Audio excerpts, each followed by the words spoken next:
প্রতিদ্বন্দ্বী যারা করবেন, মাঠে যাবেন, তাদের নিরাপত্তাটা কোথায়? আবার আরেকদিকে আমাদের স্বরাষ্ট্র উপদেষ্টা মহোদয় তিনি বলেছেন যে যারা প্রার্থী তারা যদি নিরাপত্তার অভাব বোধ করেন তাহলে দরখাস্ত করতে পারেন লাইসেন্সের জন্য, অস্ত্রের তারা লাইসেন্স দিবেন। তারা অস্ত্রের লাইসেন্স দিলেন, অস্ত্র কিনলো, তাহলে এই অস্ত্র দিয়ে কি অবৈধ অস্ত্র যদি উদ্ধার না হয়, সেই অবৈধ অস্ত্রের সঙ্গে নিয়মিত অস্ত্র দিয়ে কি যুদ্ধ করে নির্বাচন করা সম্ভব?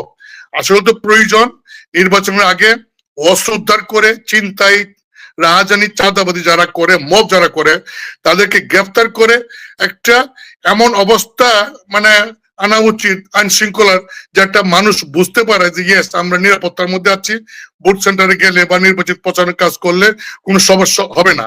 ওই রকম পরিবেশ পরিস্থিতি কিন্তু এখনো হয় নাই। আসসালামু আলাইকুম দর্শক, আপনাদের সাথে আবার যোগ দিয়েছি আমাদের নিয়মিত আলাপচারিতা অনুষ্ঠান খোঁজ খবরে। আমি আতিক রহমান, পূর্ণিয়ার খোঁজ, পূর্ণিয়ার ভিউ ফেসবুক পেজ এবং ইউটিউব চ্যানেলে দেশ এবং দেশের বাইরের যে হাজার লক্ষ দর্শক আমাদের সঙ্গে যুক্ত আছেন সবাইকে জানাচ্ছি সালাম এবং শুভেচ্ছা। আমাদের আজকের অতিথি আপনাদের সবার পরিচিত মুখ এবং রাজনীতির ক্ষেত্রে রাজনৈতিক নেতা এবং রাজনৈতিক বিশ্লেষক বলা যায়, এবং যিনি খুব স্পষ্টবাদী মানুষ, জনাব মুজিবুল হক চুন্নু, জাতীয় পার্টির মহাসচিব, সাবেক মহাসচিব জাতীয় পার্টি এবং বর্তমান জাতীয় পার্টির একটি অংশ, যেটি আমরা যদি সেভাবে বলি যে আনিসুল ইসলাম মাহমুদ, হাওলাদার সহ যারা আছেন সেই অংশে তিনি এখনো একটিভ রাজনীতিতে আছেন। চুন্নু ভাই, আপনাকে আমাদের দর্শকদের পক্ষ থেকে অনেক অনেক সালাম এবং শুভেচ্ছা জানিয়ে শুরু করছি। চুন্নু ভাই, নিশ্চয়ই আমরা আলাপ করবো আপনাদের দল, আপনাদের মিশন ভিশন এখন কোন পর্যায়ে আছে, কি করতে চান সেসব নিয়ে আমরা জানতে চাবো। পাশাপাশি সবার আগে দেশের বর্তমান পরিস্থিতি, সেই বিষয়ে আপনি একজন বাংলাদেশের অভিজ্ঞ রাজনীতিবিদ, আপনার কাছ থেকে একটি কথা শুনতে চাই।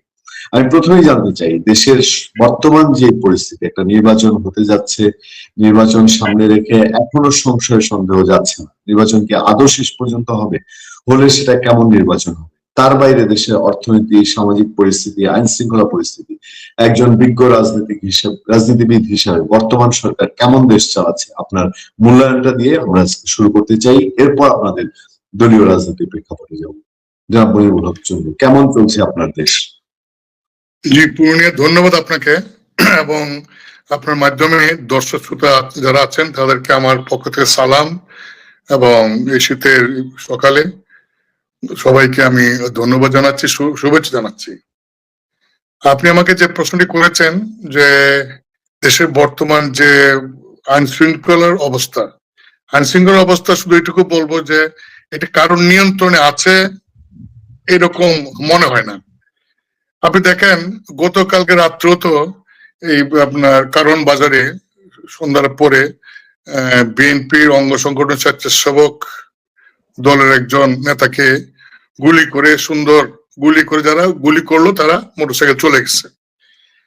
আমি এটুকু বলতে পারি যে গত 1-1.5 বছরে সারা দেশে আইন শৃঙ্খলা বলতে সরকারের বা কোন মন্ত্রণালয়ের নিয়ন্ত্রণে আছে এটা মনে হয় না। মনে হয় যে যেভাবে পারে সেভাবে চলছে। এমনকি আইন শৃঙ্খলা বাহিনীর মেইন যারা স্টেক হোল্ডার, পুলিশ বাহিনীকে বা পুলিশ যারা সদস্য আছেন তাদেরকে, যারা নাকি এই আগস্টের পরে যারা আন্দোলনের দাবিদার, তারা আমার মনে হয় পুলিশ সহ আইন শৃঙ্খলা বাহিনী কাউকে পাত্তা দিচ্ছেন না, এই মব করে যার যা ইচ্ছে তাই করছেন, কোনো নিয়ন্ত্রণ নাই। এখন ইলেকশন হবে কিনা, ইলেকশন সরকার আচার আচরণে মনে হয় যে সরকার, এই বন্টবর্তী সরকার ইলেকশন দেওয়ার জন্য তারা চেষ্টা করছেন এবং ইলেকশন কমিশন হয়তোবা করতে চান, কিন্তু তাদের আন্তরিকতা আছে আমরা মনে করি না। আমি আপনাকে বলবো যে সবসময়, এর আগেও আমি বাংলাদেশে পার্লামেন্টের 12টা নির্বাচন হয় জাতীয় পর্যায়ে দেশ স্বাধীন হওয়ার পরে। গত 54 বছরে 12টি নির্বাচনের মধ্যে 9টিতে আমি প্রতিদ্বন্দ্বিতা করি, 6টাতে আমি পাশ করি, আর 3টাতে আমি খুবই কম ভোটে নৌকা এবং দানিশের সাথে আমি কন্টেস্ট করি, 1000-1500 ভোটে আমি ফিল করি।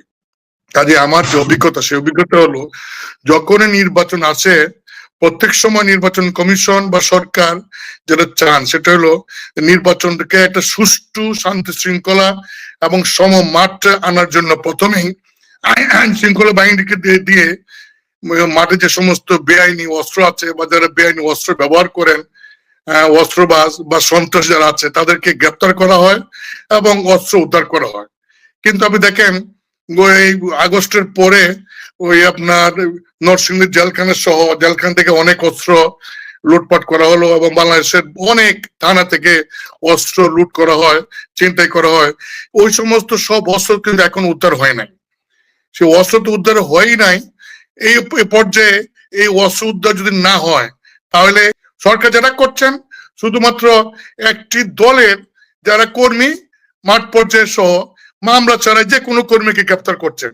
কিন্তু এতে কিন্তু আপনার আসলে এই পরিস্থিতি ভালো হবে না, কারণ পরিস্থিতি ভালো হবে তখনই যখন অস্ত্রধারীদেরকে ধরা হবে, অস্ত্র উদ্ধার করা হবে, মাঠে ঘাটে যারা নাকি ডাকাতি করছে, যারা নাকি চাঁদাবাজি করছে, সন্ত্রাস করছে ব্যাপকভাবে, তাদেরকে গ্রেপ্তার করতে হবে। কোন দল না দেখে, কোন দলীয় আইডেন্টিটি না দেখে, দল মতে উঠে নিরপেক্ষভাবে যদি এই অপারেশন গুলি করা হয়, গ্রেপ্তার করা হয়, যারা সন্ত্রাস করে, অস্ত্রবাজি করে, অস্ত্র করা হয়, তাহলেই একটা পরিবেশ হতে পারে।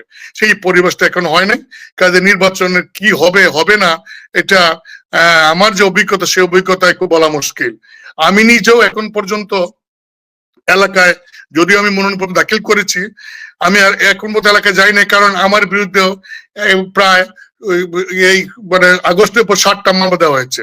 সেই মামলাগুলি স্বরাষ্ট্র উপদেষ্টা মহোদয়ের সাথে আমরা কথা বলেছি, দেখা করে প্রায় 1 বছর আগে, এবং আইন উপদেষ্টা মহোদয়ের সঙ্গে আলাপ করেছি। তারাও বলেছেন যে হ্যাঁ, এই সমস্ত মামলা ফেক মামলা আমাদের আসামি করা হয়েছে, এগুলি ব্যবস্থা নেবেন। কিন্তু এখন পর্যন্ত ব্যবস্থা নেন নাই। কিন্তু ফেক মামলায় আমি যদি এখন ইলেকশন করতে যাই, আমাকে যে কোনো সময় যদি অ্যারেস্ট চায়, অ্যারেস্ট করতে পারে। এখন গভর্নমেন্ট অ্যারেস্ট করে নাই, কিন্তু অ্যারেস্ট চাইলে করতে পারে। মানে আমি কোন ভরসে যাব? আমি নির্বাচন করতে যাব, আমাকে দুই নির্বাচন প্রচার চলাকালীন বলে না আপনার বিরুদ্ধে মামলা আছে, আপনাকে অ্যারেস্ট করলাম, তাহলে তো আমার কিছু বলার থাকবে না। এই সমস্ত বিষয়গুলো কিন্তু নির্বাচন কমিশন বা সরকার কিন্তু দেখছেন না। তদুপরি নির্বাচন কমিশন, তারা তো একটা নিরপেক্ষ বডি। নির্বাচন কমিশন তো সবাই সমস্ত পলিটিক্যাল পার্টির সঙ্গে একরকম আচরণ করবেন। জাতীয় পার্টি একটা রেজিস্টার্ড দল, জাতীয় পার্টি একটা ইতিহাস আছে, ঐতিহ্য আছে, তারা সবসময় একটা মোটামুটি ভালো ভোটের প্রতিনিধিত্ব করে। দেখেন এই যে বিভিন্ন দলের সঙ্গে আলোচনা করা হলো, এক দল এক নেতা তাদের সঙ্গে আলোচনা করা হলো, কিন্তু জাতীয় পার্টির সাথে নির্বাচন কমিশন কোনো আলোচনাই করেন না। অথচ জাতীয় পার্টি রেজিস্টার্ড দল এবং তার এখন পর্যন্ত কিন্তু বেআইনি অথবা নিষিদ্ধ ঘোষণা করা হয় নাই। যে দলটাকে নিষিদ্ধ ঘোষণা করা হয় নাই, যে দলটা এই দেশের 9 বছর দেশ শাসন করছে, যে দলটা গত 32-33 বছর যাবৎ বিরোধী দল থেকে এই দেশের মানুষের কথা বলছে, সেই দলটাকে একদম নির্বাচন কমিশন ডাকলেন না। এটা তো এই নির্বাচনে সবার সাথে সম আচরণ হয় নাই বলেই তো আমরা মনে করছি। চলো ভাই, আমি যেটুকু বুঝতে পেরেছি যে আমার প্রশ্নের আগে আপনি উত্তরে জানিয়েছেন যে আপনাদের দলের রাজনৈতিক অবস্থান কি হতে। আমরা খেয়াল করে দেখলাম আপনার তো মনোনয়নপত্র নিয়ে অলরেডি জটিলতা তৈরি হয়েছে, আপনি উচ্চ আদালতে যাবেন কিনা আমরা জানি না। এর বাইরে আপনাদের দলের ডাকসাইটের নেতা বলতে আমরা যাদেরকে বুঝি, যেমন রুহুল আমিন হাওলাদার, আনিস ইসলাম মাহমুদ, তার মনোনয়নপত্র বাতিল হয়েছে। তারপর আপনারা জোট করেছেন আনোয়ার হোসেন মনসুরকে নিয়ে, উনি ইলেকশন করছেন না, আপনি ইলেকশনে আপনার যাওয়া জটিলতা। সব মিলিয়ে এই নির্বাচনে কি আবার সেই 14, 18, 24-এর পুরো ছাপ দেখতে পাচ্ছেন আপনি? দেখুন, আমি প্রথমে আমার কথা বলি। আমি মনোনয়নপত্র দাখিল করি, তা আমার প্রস্তাবক সমর্থক যেদিন 4 তারিখে জানুয়ারির স্ক্রুটিনি হয় জেলা প্রশাসকের কার্যালয়ে, মানে রিটার্নিং অফিসের কার্যালয়ে, সেখানে যখন আমার নাম বলা হলো, তখন আমার এলাকা, আমার যে প্রতিদ্বন্দ্বী, সেই প্রতিদ্বন্দ্বী বিএনপি যে প্রার্থী, তার পক্ষে অনেক লোক সেখানে উপস্থিত ছিল। তারা হই হই রই রই করে এমন অবস্থা স্লোগান দেওয়া আরম্ভ করলো আমার বিরুদ্ধে, এই শুনেছে দূষণ বলে, যে জেলা প্রশাসক ঠিক মতো আমার মনে হয় যে আমার ফাইলটা ভালো করে দেখতে পারছেন কিনা আমি জানি না। এবং আমাকে 2টি কারণ দেখিয়ে আমার মনোনয়নপত্র বাতিল করা হলো। একটা কারণ হলো আমাকে দেখানো হয়েছে একটি এই প্রতিষ্ঠানের আমি গ্যারান্টার ছিলাম ঋণ খেলাপি, আর একটা হলো মার্কানি। তবে ঋণ খেলাপির যে বিষয়টা, সেই বিষয়টা আসলে সঠিক না, এটা একটা ভুল তথ্য গিয়েছে। এটা রূপালী ব্যাংকে একটা প্রতিষ্ঠানের আমি এক সময় 90 সালে এটা গ্যারান্টার ছিলাম। পরবর্তী সময়ে 2012 সালে যে অর্থ মামলা করা হয়, সেই মামলায় আদালত আমাকে সেখান থেকে অব্যাহতি দেন। সেখানে আমি কোনো গ্যারান্টার না। যখন জেলা প্রশাসক এই বিষয়ে আমাকে মনোনয়ন বাতিল করলেন এই গ্রাউন্ডে, আমি তখন ঢাকায় শুনো এই রূপালী ব্যাংক যে প্রতিষ্ঠান, রূপালী ব্যাংকের সঙ্গে আলাপ করি। তারা বলেছেন সেটা ভুল হয়েছে। তারা কিন্তু ইতিমধ্যেই গত 4 দিন আগে বাংলাদেশ ব্যাংকে চিঠি দিয়েছেন যে মুজিবুল হক চন্দ্রকে যে গ্যারান্টার হিসেবে ঋণ খেলাপি দেখানো হয়েছে, এটা ভুল তথ্য। আসলে উনি ঋণ খেলাপি না, উনি গ্যারান্টার না। এই মর্মে রূপালী ব্যাংক বাংলাদেশ ব্যাংকে চিঠি দিয়ে সিআইবি থেকে আমার নাম প্রত্যাহার করার জন্য ইতিমধ্যে তারা রিকোয়েস্ট করেছেন। সেই চিঠি আমার কাছে আছে। সেই চিঠি নিয়েই আমি নির্বাচন কমিশনে আজকে আমার আপিল দাখিল করব। আর 2 নম্বর যে গ্রাউন্ড, সেই গ্রাউন্ডটা হইলো যে এই আমার যে মনোনয়ন পত্র, সেই মনোনয়ন পত্রে আমাদের জাতীয় পার্টি যে নির্বাচিত মহাসচিব রুহুল আমিন হাওলাদারের সাইন ছিল। জেলা প্রশাসক বা রিটার্নিং কর্মকর্তা বলেছেন যে নির্বাচন কমিশন থেকে বিভিন্ন দলের কাদের সাইন ভ্যালিড, এটা যে চিঠি গেছে, সেই চিঠিতে জাতীয় পার্টি হিসেবে লাঙ্গল প্রতীকের এগেইনস্টে জিএম কাদেরের সাইন করা যে মনোনয়নপত্র, সেটাকেই গ্রহণ করার জন্য তারা বলেছেন। এবং সেই কারণে রিটার্নিং কর্মকর্তা আমার মনোনয়নপত্র তারা গ্রহণ করেন নাই, যেহেতু জিএম কাদেরের সাইন নাই। তবে এখানে একটা বিষয় আপনাকে বলি, আমরা জাতীয় পার্টি নির্বাচনের মাধ্যমে বা কাউন্সিলের মাধ্যমে কমিটি করেছি। সেই কমিটিতে ব্যারিস্টার আনিস ইসলাম মাহমুদ মহাসচিব, চেয়ারম্যান, এবং এবিএম রুহুল হাওলাদার হলেন মহাসচিব, আমি হলাম নির্বাহী চেয়ারম্যান। আমরা কিন্তু প্রপার আইন মেনে আরপিও এবং গঠনতন্ত্র মোতাবেক কাউন্সিল করে কমিটি করেছি। সেই কমিটি আমরা নির্বাচন কমিশনে জমা দিয়েছিলাম। নির্বাচন কমিশন প্রায় 2.5 মাস তাল বাহানা করে শেষ পর্যন্ত আমাদের কমিটিকে গ্রহণ করেন নাই। এবং সেটা মনে করি যে নির্বাচন কমিশন তেমন কোনো কারণ বলতে পারেন না, শুধু বলেছেন যে আমাদের কাউন্সিলটা গঠনতন্ত্র অনুযায়ী হয় নাই। আর কোনো ব্যাখ্যা সেখানে নাই। কি গঠনতন্ত্র কোন ধারা আমরা লঙ্ঘন করেছি বা কোন ধারা অনুযায়ী আমরা কাউন্সিল করতে পারি নাই, কি কি আমাদের ফল ছিল, এই ধরনের কোনো ব্যাখ্যা বিশ্লেষণ কোনো বক্তব্য নির্বাচন কমিশন দেন নাই। একটা মানে এই গড় পড়তে একটা কথা বলেছেন যে আমাদের কাউন্সিল গঠনতন্ত্র অনুযায়ী হয় নাই। এটা আসলে নির্বাচন কমিশন তার দায়িত্ব এড়িয়ে গেছেন, এক পেশে একটা সিদ্ধান্ত দিয়েছেন। তাদের এই সিদ্ধান্তের কারণে আমরা বিক্ষুব্ধ হয়ে মহামান্য হাইকোর্টে আমরা ওই আমাদের লাঙ্গল প্রতীক এবং রেজিস্ট্রেশন নাম্বার 12 এটার ওনার আমরা সেই হিসাবে আমরা এটা রিট করি। এবং রিটের ফলে নির্বাচন কমিশনকে আপনার শোকজ অর্থাৎ রুল ইস্যু করা হয় এবং হিয়ারিং এর জন্য ফিক্স করা হয়। আমরা আজকে মহামান্য হাইকোর্টে হিয়ারিং এর জন্য এবার ডেট চাবো। আমার মনে হয় যে আমরা হয়তো আগামী সপ্তাহে যে কোনো দিন ওই বিষয়টা নিয়ে হিয়ারিং হবে। ওই বিষয়টা নিয়ে হিয়ারিং হইলে মহামান্য হাইকোর্টে যদি আমাদের পক্ষে রায় দেন লাঙ্গল প্রতীক আমাদের, তাহলে আর নির্বাচন কমিশনের কিছু করার থাকবে না। কাজে লাঙ্গল প্রতীক কার এখনো এটা আপনার কনফার্ম না। মহামান্য হাইকোর্টে হিয়ারিং এর পর হাইকোর্ট যে নির্দেশ দিবেন, যে রায় দিবেন, সেই রায় দেওয়ার পরেই বলতে পারবেন যার পক্ষে রায় দেন তাদের পক্ষেই লাঙ্গল। কাজে আমরা মনে করি এবং আশা করি আমাদের যে গ্রাউন্ড আছে, আমাদের গঠনতন্ত্র অনুযায়ী আমরা কাউন্সিল করেছি, আমাদের পেপারস আছে, সেই পেপারস গুলি আরপি এবং গঠনতন্ত্র মোতাবেক সমস্ত রেকর্ড আমরা মহামান্য হাইকোর্ট দাখিল করেছি। সেইগুলি মহামান্য হাইকোর্ট হিয়ারিং হলে শুনানি অন্তে আমরা খুব মানে হোপফুল যে আমাদের পক্ষে হয়তো আদেশ হতে পারে।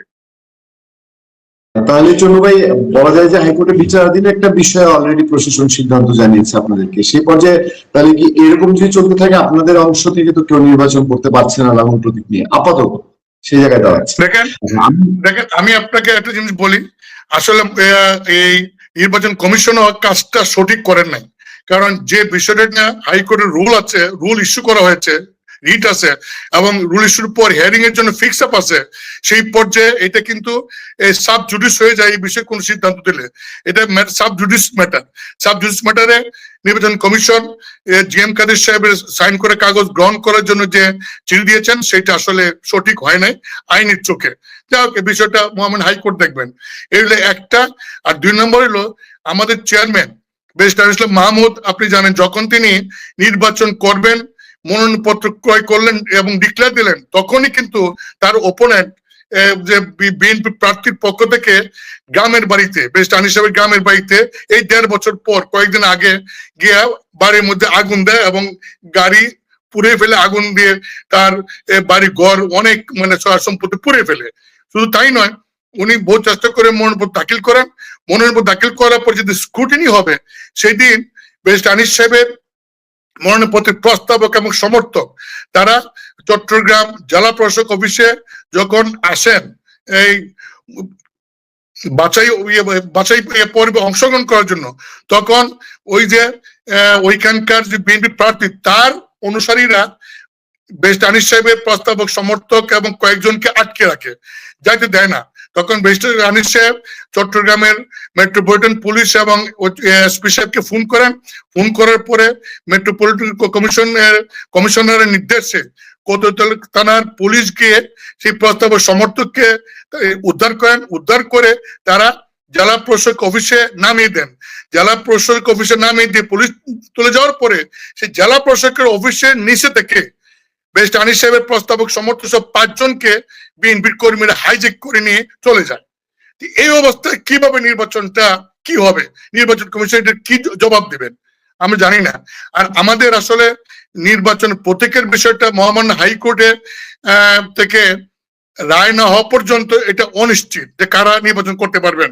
এবিএম রুহুল আমিন হাওলাদারের সাইন করা কাগজ দিয়ে যারা মনোনয়ন দাখিল করেছেন তারা করতে পারবেন, নাকি জিএম কাদের সাইনে যারা দাখিল করেছে তারা করতে পারবেন, এই বিষয়টা এখন ঝুলন্ত। এটা এই রিটের যে হিয়ারিং হবে আগামী সপ্তাহে, হিয়ারিং হওয়ার পর যে রায় হবে সেই রায়ের উপরে আসলে ডিপেন্ড করছে। আমি আরেকটা প্রশ্ন যেতে চাই। রাজনীতিতে বলা হয় সবসময় শেষ কথা বলতে কিছু নাই। আপনাদের সঙ্গে বিএনপির কি কোনো বোঝাপড়া হয়েছে কিনা, নাম্বার 1। নাম্বার 2 হচ্ছে জিএম কাদের সাহেব যেই ধারায় পলিটিক্স করছেন এখন, আবার কি আপনার দল, আপনি এখন যাদেরকে নিয়ে জাতীয় পার্টি করছেন তাদের সবার কথা জানতে চাচ্ছি না, আপনার কি আবার সেই অংশের সঙ্গে একত্রিত হওয়ার সম্ভাবনা আছে কিনা? এই দুইটা বিষয় আমি আপনার মতামত জানতে চাই। দেখুন, প্রথম প্রশ্নটি বিএনপির সঙ্গে না, বিএনপির সঙ্গে আমাদের আনুষ্ঠানিক বা অনানুষ্ঠানিক নির্বাচন বিষয়ে কোনো আলোচনা হয় নাই। আর 2 নম্বর হলো জিএম কাদের সাহেবের সাথে যে রাজনীতি আমরা তো করছিলাম, আমাদের কোনো সমস্যা ছিল না।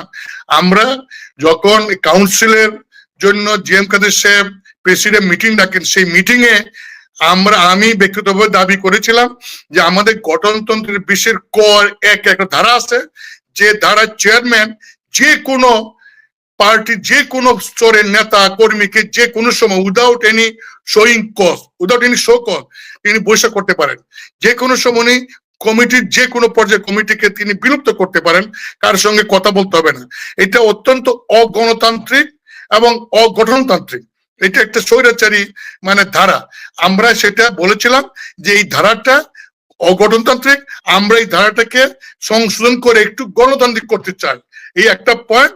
আর একটা পয়েন্ট ছিল যে পার্টির তহবিল হিসাব সম্পর্কে, তহবিল হিসাব চাওয়া হয়েছিল।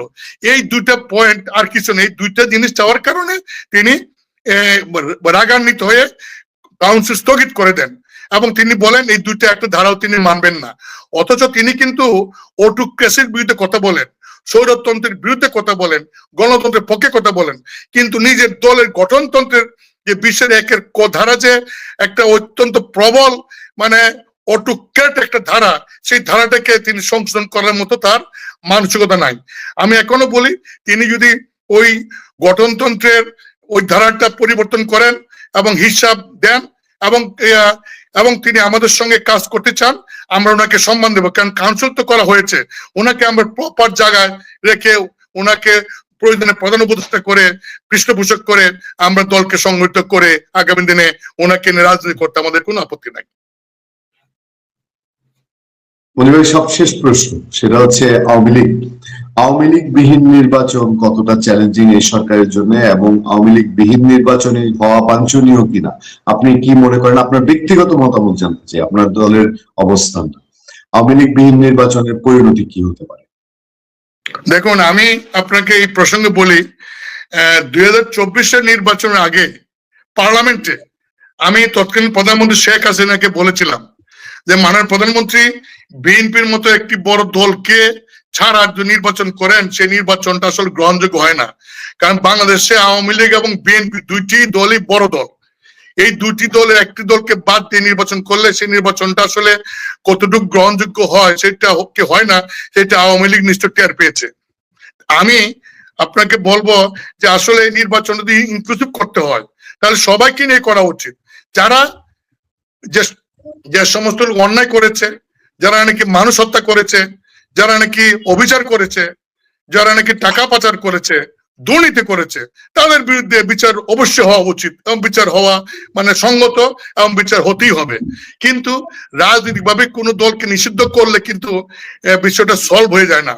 আওয়ামী লীগও কায়দা কানুন করে জামাত ইসলামকে কোর্টের মাধ্যমে নিষিদ্ধ করেছিল, এতে কি কোনো লাভ হয়েছে? লাভ হয় নাই। কাজে আমাদেরকেও নিষিদ্ধ করার জন্য অনেকে এখনো দাবি করছে।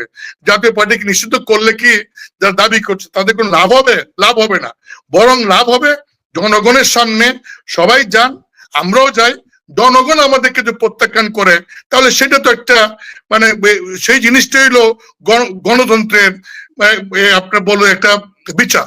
তা আমরা গণতান্ত্রিক ভাবে বিচার পাওয়ার জন্য তো জনগণের কাছেই যাওয়া দরকার। আমরা যদি খারাপ হয়ে থাকি, আমরা যদি দোষর হয়ে থাকি, আমাদের রেকর্ড খারাপ হয়ে থাকলে, আমরা যদি দুর্নীতি করে থাকি, মামলা দেন এবং জনগণের কাছে যেতে দেন। জনগণ আমাদেরকে গ্রহণ করে কিনা প্রত্যাখ্যান করে কিনা সেটা দেখার ব্যবস্থা বা সুযোগ করে দেন। কিন্তু কিছু কিছু রাজনৈতিক দল আমাদেরকে নির্বাচন করতে দিতে চান না, জনগণের কাছে যেতে দিতে চান না, এবং পাশাপাশি নির্বাচন কমিশনও কি চান আমরা নির্বাচন করি বা না করি এই বিষয়ে তাদের কোনো স্পষ্ট বক্তব্য এখন আমরা পাইনি। আর নির্বাচন পরিবেশ এখনো মানে সমান হয়েছে সেটা আমি কেন, যারা নাকি আন্দোলনের আপনার শরিক জামাত ইসলামের নেতৃবৃন্দ কিন্তু তারাও বলছেন যে নির্বাচন মাঠে কোনো সমতা নাই, লেভেল প্লেইং ফিল্ড নাই, এটা তারাই বলছেন। এমনকি এনসিপি নেতারা বলছেন। কাজে আমাদের তো বলার আর প্রয়োজন পড়ে না। জি চুনু ভাই, অনেক অনেক ধন্যবাদ, অনেক অনেক শুভেচ্ছা, এবং আমরা বেশ মূল্যবান কিছু মতামত জানছিলাম। আপনি অনেকদিন পরে মিডিয়ার সামনে এসেছেন।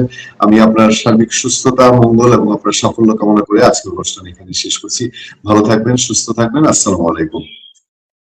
আপনাকে অনেক ধন্যবাদ। আসসালামু আলাইকুম।